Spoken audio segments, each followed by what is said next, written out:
is about to go all in on AI.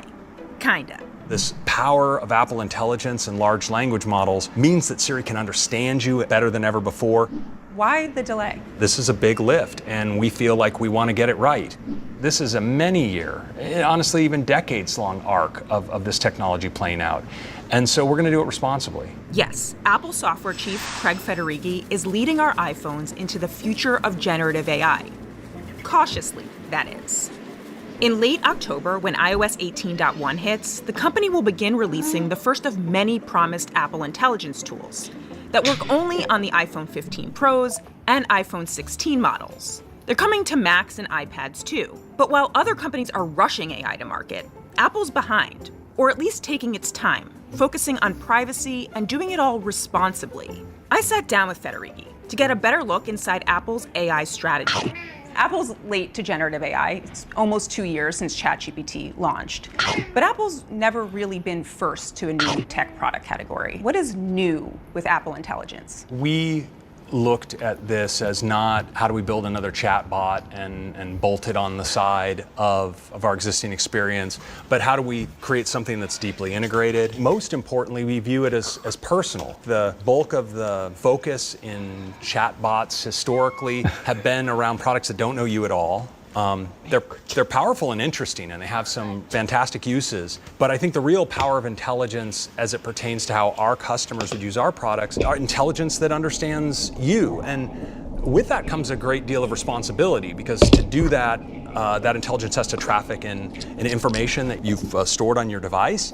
And that means privacy is a tremendously important consideration. ChatGPT and other large language models send every prompt to their powerful cloud servers.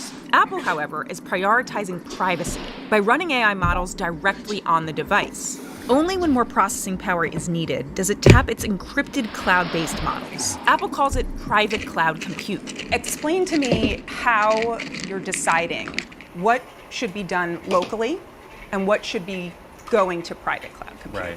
Right. There are some cases, let's take long-form summarization.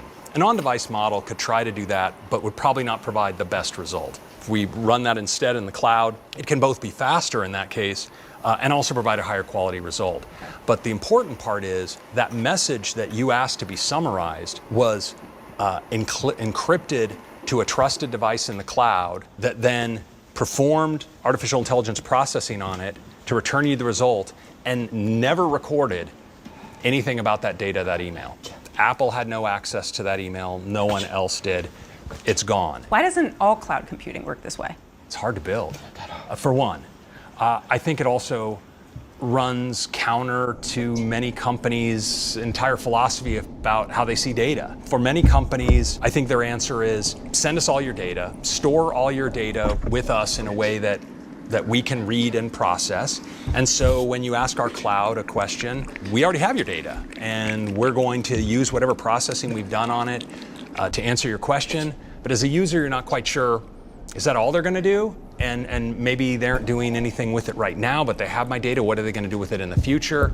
I don't know. But when it comes to AI plus Apple, there's long been one promise. Siri was introduced 13 years ago, which is kind of hard to believe. Siri is your intelligent assistant that helps you get things done just by asking. Is Siri going to finally live up to that promise? The journey never ends. Siri processes today, I think it's something like 1.5 billion requests every day. And Siri gets things done for me with Siri. I'm opening my garage, I'm closing my garage, I'm turning on my lights, all kinds of things. I'm sending messages, I'm setting timers.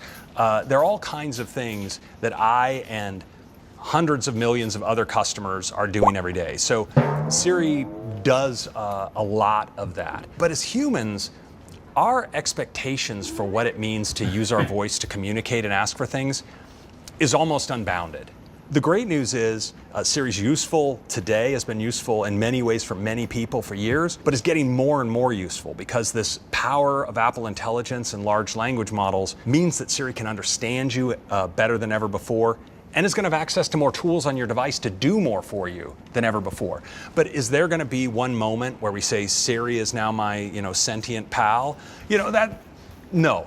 it's going to continue to get better and better. Apple has promised that Siri will be able to answer deeper questions based on your calendar, messages, and more. Siri, what's the name of the guy I had a meeting with a couple of months ago at Cafe Grinnell? You met Zach Wingate at Cafe Grinnell. It will also incorporate ChatGPT to answer certain questions, but none of that is out yet. Where is this smarter Siri? Coming. It's coming in waves. So with Apple Intelligence, we've created